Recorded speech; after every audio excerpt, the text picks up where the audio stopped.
중하위권 학생들이 인강을 들어서 점수 올라가는 일은 거의 일어나지 않습니다. 안녕하십니까. 제가 오늘은 음성을 좀 더 정확하게 전달시키고자 마스크를 좀 내리고 영상을 전달하고자 합니다. 지난 시간에 영포자를 만드는 세 가지에 대해서 제가 말씀드렸고요.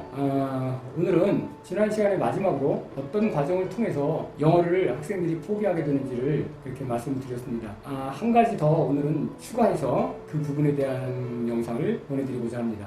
지난 시간에 얘기가 하나 빠진 게 있는데요. 부모님들이 평균 점수에 집착하는 그런 행동, 그런 일들이 학생들이 영어와 수학을 포기하게 되는 원인이 될 수도 있는 것입니다. 자, 학생들이 보통 보면 영어와 수학은 빠른 시간 내에 점수가 나올 수가 없는 과목이죠. 모두 다 아실 거라 생각합니다. 중학교 학생들의 영어와 수학 점수가 쉽게 오르지 않죠. 하지만 암기 과목, 기가, 음미체 이런 과목들은 단시간 내에 학습을 해도 성적이 좋아지곤 합니다. 여기에 함정이 있는 건데요. 보통 학부모님들이 이 학생들도 마찬가지겠지만 평균 점수에 굉장히 집착을 많이 해요. 그리고 평균 점수가 올라가면 영어 수학 점수가 나빠도 위로를 받습니다. 학생들도 그런 부분을 알기 때문에 영어 수학 아무리 해도 점수가 쉽게 오르질 않으니 시험때가 되면 음미체, 기가 이런 거에 집중을 더 합니다. 더 집착을 하는 것입니다. 보통 시험 범위 내에 있는 지문들이나 문법 사항들을 어휘들을 2번 정도는 반복을 시켜야 되는데 학생들이 한 번만 다 진도가 나가면 이제 다 끝난 줄을 착각을 합니다. 그리고 이제 암기 과목에 치중을 하게 되는 것입니다. 시험 성적을 받아오면 영어와 수학은 60점, 70점 그런 점수대로 가지만 이것을 보이기가 미안하고 죄송하니까 다른 과목을 음미체, 기가와 같은 그런 과목들을 90점 이상씩 받아서 평균을 올리고 있습니다. 그리고 그런 것을 보면 부모님들 역시 또 심한 꾸지람을 하지 않는 것이 또 현실입니다. 이런 생각들이 학생들이 결국에는 고등학교에 진학해서 영어와 수학을 포기하게 되는 것입니다. 중등 과정에서 국영수만 잘해놓으면 다 아시겠지만 별 문제가 없습니다. 하지만 하등 쓸데없는 그런 과목들을 점수를 90점 이상 받는다고 해서 그것이 과연 고등학교 진학해서 정말 필요가 있겠습니까? 물론 국영수 점수가 8, 90대 이상 간다면 사실 다른 과목도 올려서 평균 높게 받으면 좋죠. 그런데 그것이 안 되면서 위안을 받기 위해서 다른 암기 과목들을 공부한다? 이렇게 흘러가는 그런 교육 현실이 전 답답하기만 합니다. 음미체, 기가 과목 점수 보지 마세요. 학생들이 그 점수 잘 받았다고 칭찬하지 마세요. 그리고 평균에 제발 좀 집착하지 마세요.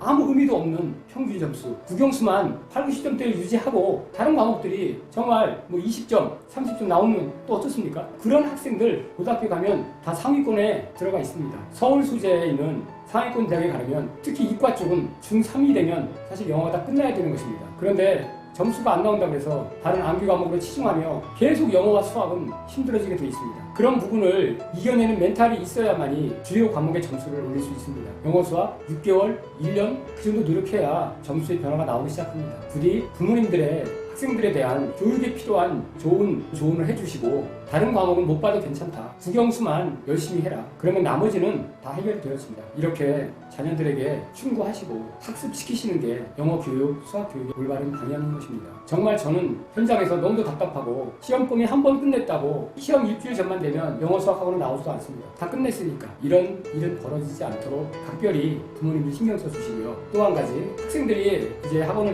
다니기가 싫어지면 인강을 듣는다고 합니다. 학원을 다니라고 조정하거나 선전하는 것이 아닙니다. 중하위권 학생들이 인강을 들어서 점수 올라가는 일은 거의 일어나지 않습니다. 인강이라는 것은 최소한 상위권 학생들이 학습을 하면서 그날 1시간의 분량의 강의를 들었다면 자기 것을 만드는 시간이 필요한데 중하위권 학생들은 그 영상 본 것만 가지고 본인이 공부를 했다고 착각을 하는 것입니다. 또 그런 걸 보면서 부모님들도 우리 애가 공부를 하고 있구나, 공부를 했구나 하는 그런 착각에 빠지는 것입니다. 운동을 해서 근육을 키우기 위해서는 자기가 약간 힘든 무게에 운동을 해야만이 몸에 근육이 붙듯이 쉽게 접하고 편하게 공부하는 것이 과연 학습에 근육이 붙겠습니까? 결국은 그러다 실패하고 인강을 들은 3개월, 6개월, 1년 동안 공부는 하지 않고 공부하는 과정을 구경만 하는 그런 시간으로 흘려보내는 것입니다. 이제 여기까지가 영포자가 되는 학생들과 영포자를 만들게 하는 우리 부모님들에 대한 그런 조언이었습니다. 이 다음 영상부터는 이제 실질적인 영어 공부의 방법과 내용에 대해서 말씀드리고자 합니다. 특히 다음 영상은 우리 젊은이들 영어 회화를 배우고 싶어하는 외국에 여행을 가든지 토익을 보든지 아니면 외국인과 소통을 하기 위해서 영어 회화 쪽을 배우고 싶어하는